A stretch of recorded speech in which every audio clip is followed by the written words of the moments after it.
Thank you very much, Ms. Garvey and Mr. Mead, and thank you for your service to our country in so many ways. I just was sitting here trying to connect some dots in my own mind, and Ms. Garvey, when you said the most powerful thing that the hijackers had going for them, I thought you were going to say their willingness to die, because in many ways I think that's the essence of what we now know since September the 11th, the essence of catastrophic terrorism. The fascinating thing, too, is that if the FBI, as a law enforcement agency, which is used to gathering evidence for prosecution of offenders, if those offenders are willing to die, there's very little evidence, nobody to prosecute. There may be a trail leading up to that, but what do you do after that? So I think that brings us to the discussion we were at this morning of how do we get a hold of matching foreign intelligence and domestic intelligence. How do we hold someone accountable in the government with these 15 agencies and half a dozen different cabinet departments that are somehow responsible for just foreign intelligence? And how do we bridge that gap between foreign intelligence and domestic intelligence? That is a big challenge, because I do believe that part of this is, as I think it was Jane Harman said, or someone else said, that we do have to go forward in a strategic offensive, and part of that offensive is intelligence to pick up before they get here people who are willing to die. So I think this has changed the dynamic here. May I just ask kind of a timeline question here, because I said that on the outset because I do not want to miss the strategic importance of what has changed here. September the 11th wasn't a hijacking. It was a hijacking, but with a political purpose. But the means of executing that were so much different than anything we had experienced. The willingness to die, the willingness to plan for a long time, financed out of a cultural sense of mission against the West. This is powerful stuff. And your point about what we're up against is a special operations against a public transportation system. And the 700 million passengers a year or so. There are a lot of people who travel on subways, a lot of people who travel in cars, through tunnels and so forth. So there are other parts of the people's transportation system. We have to think about cargo coming into our country and so forth. So we have a massive challenge if we are indeed up against a special operations thing here, and we are, with the willingness to die. Tom Friedman calls these people non-deterrables. It's one thing, as Senator Graham was talking about, to deal with in the Cold War, to deter the Soviet Union through better intelligence and mutual assured destruction. But for people who are willing to die, how do you deter that? I think you deter it with better intelligence, for one thing, coordinated intelligence, and do everything you can, as you pointed out, to change the system from time to time, and to have deterrence built in that nobody knows about. So I think you're onto something here, because this is a new era here in terms of defense. May I just ask a little timeline question here? You may or may not know some detailed answers, but I'll try to run through it.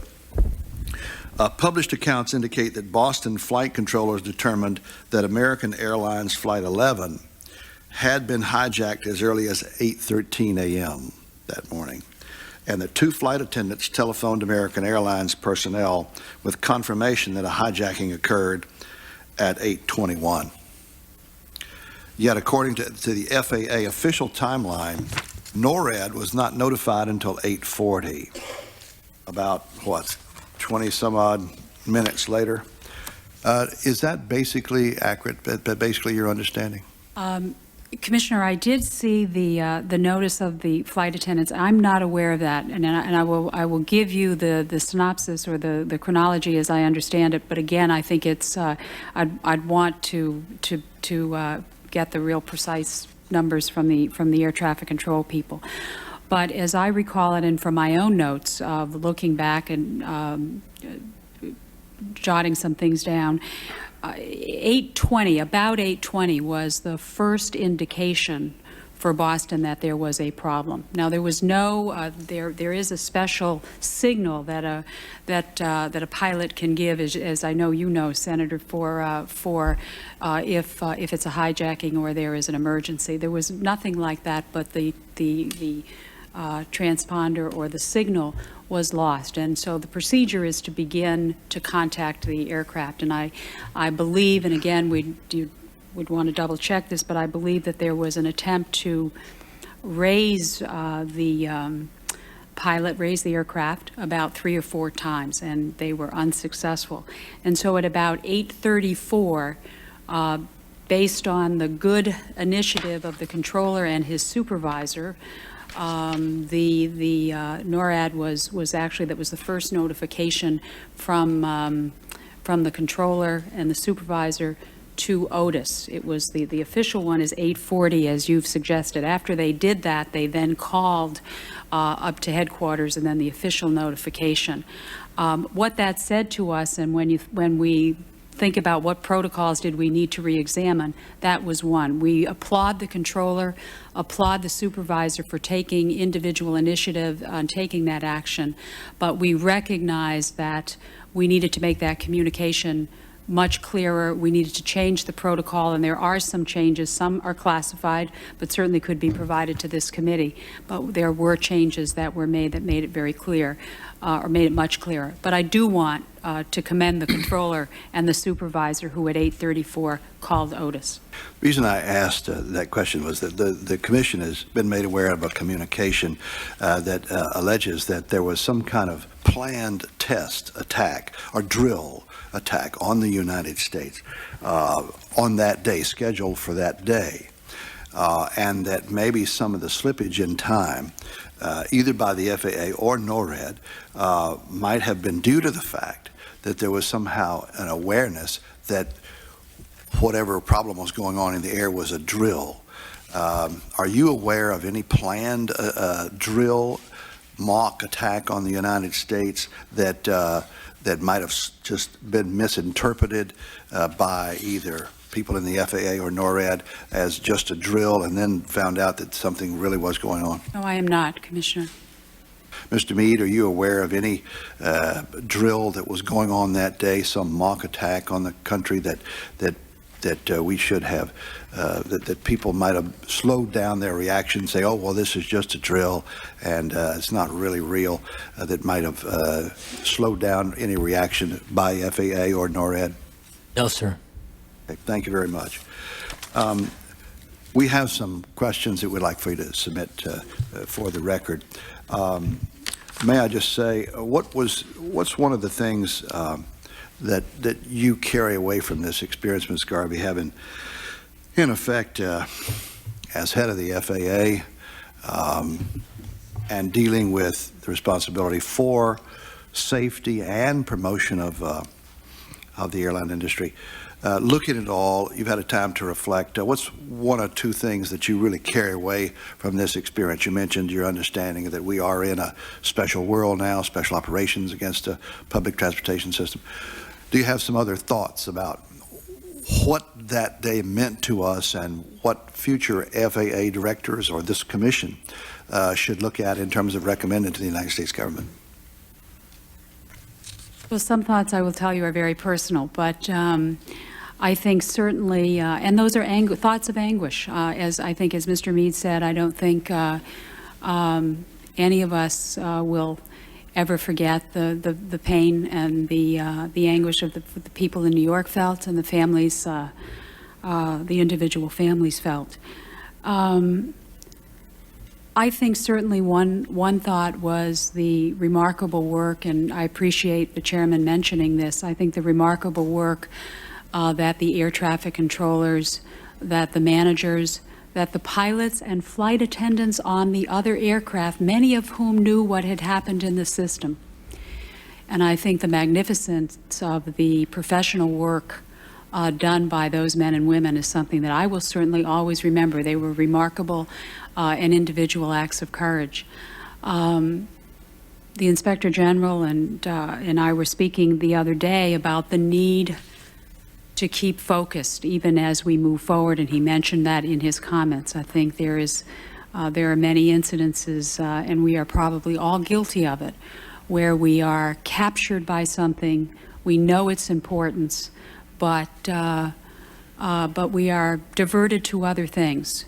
And so how the challenge of keeping the focus and keeping the attention on security. But at the same time, the tremendous challenge that both the executive branch, that Congress has, and many in the private sector have as well. How do you find the right balance? How do you find the balance between making sure we are as secure as we possibly can be, but also recognizing we are an open and free society? And therein lies a great challenge for all of us. Mr. Mead, what do you think that you have learned in understanding not only the weaknesses, and you've articulated them very well, before 9/11, but what have you learned that maybe we should still be doing, or this commission should recommend to the Congress or to the government to do in terms of aviation safety? Because you know that the airlines are in deep trouble now, that many people are afraid to fly for many reasons. And as the coding system goes up, the anxiety of the country goes up, people are scared. How can we go about our business in this country and not just live constantly in fear, particularly as we fly? What are some of the things we ought to be thinking about, this commission ought to be recommending?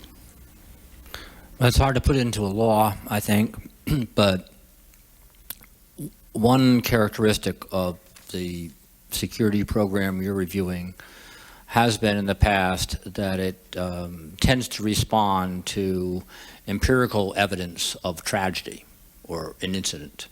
Closing the barn door after the horse is off. Yes, and it's all meant in good faith, and it's a sensible thing to do, but I think we have to broaden our thinking to think of the different scenarios that can play out and give the regulators the charge to do that, and then to the authority to do something about it.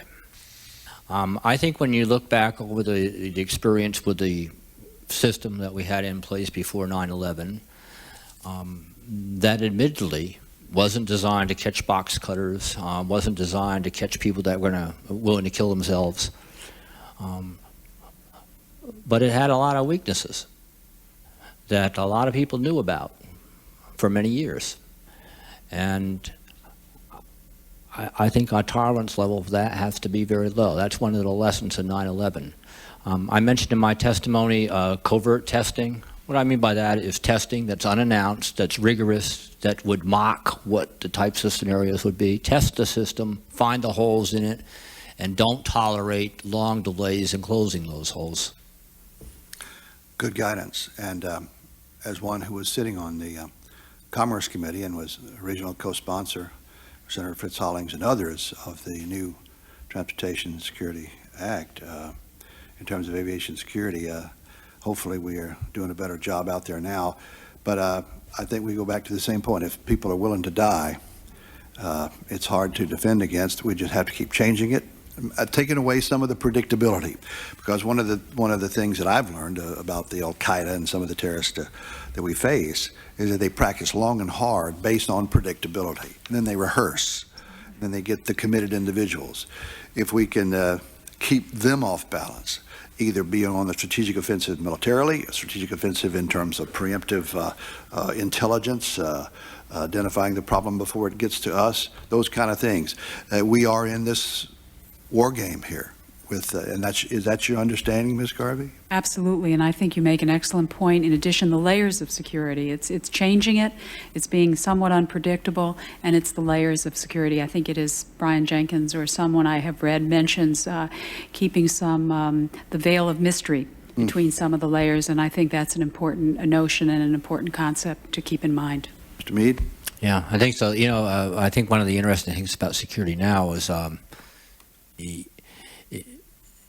it's almost as though we're trying to cover every exigency or every possible contingency with the screening.